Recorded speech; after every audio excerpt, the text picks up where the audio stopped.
Good morning, Rangado. We're going to continue our literacy lessons this week with narrative writing. Can you turn to the person who's working with you and tell them what narrative writing is? We've done a lot of it since we've come into second class. We did it at Halloween time. We did narrative writing at Christmas time.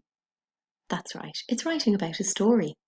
We have to think about a good beginning, middle, and end. So today we're going to look at these three pictures.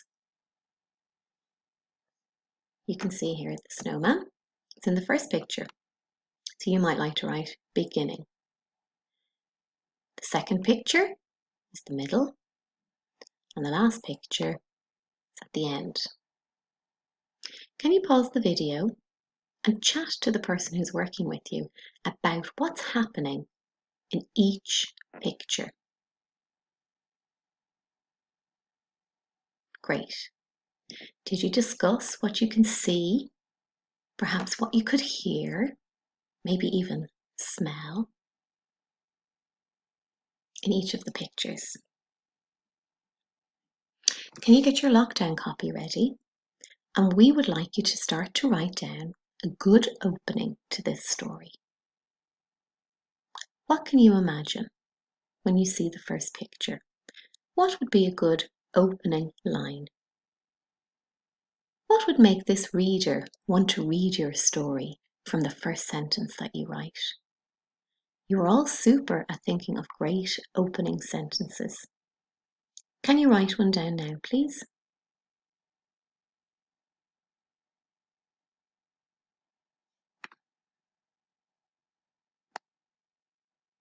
On the opposite page of your lockdown copy, can you write down useful words?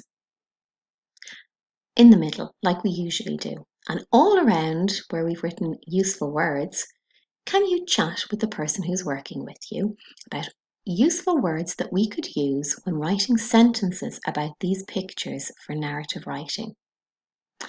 For example, I thought of the words bare trees, happy snowman, peaceful,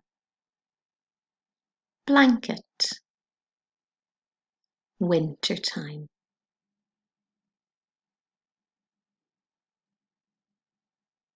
I thought of some verbs. Can you think of some verbs? Watching, waiting, falling, freezing.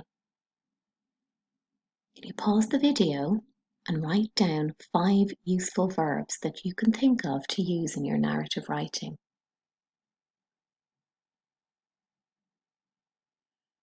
Can we have a look at the last picture now? And remember, this is where we're going to use a very good ending. A really interesting last sentence. What's going to happen in your story? Is it going to be a happy ending?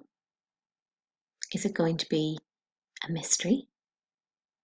Are you going to leave the reader wanting to read more of your story? Can you pause the video and write down some useful words and a very good closing sentence?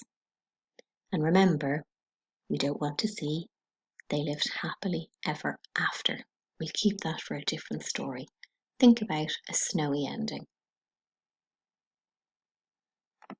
So just to recap on everything, you are going to use your very neat handwriting.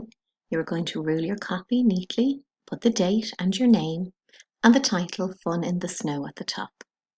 We'd like to see all the useful words that you thought about, all the verbs that you are going to use, your interesting opening sentence, exciting words that you might use in your sentences, and your super last sentence.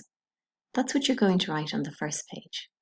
And on the next page, you are going to write your story about fun in the snow. We would like you to write at least 3 sentences for each picture. If you like, you can write them in paragraphs. Some of you have started to do this. If you are confident in writing in paragraphs, give that a go. So remember, a new paragraph a new line.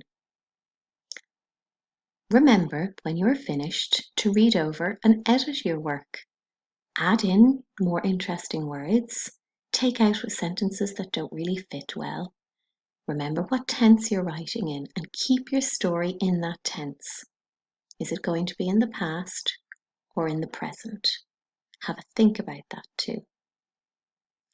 Then whoever you're working with should read over it also, helping you along the way. And when you're really happy with your edited work, can you take a photograph and send it to us on Seesaw? We're really looking forward to reading all of your fun in the snow stories. Well done.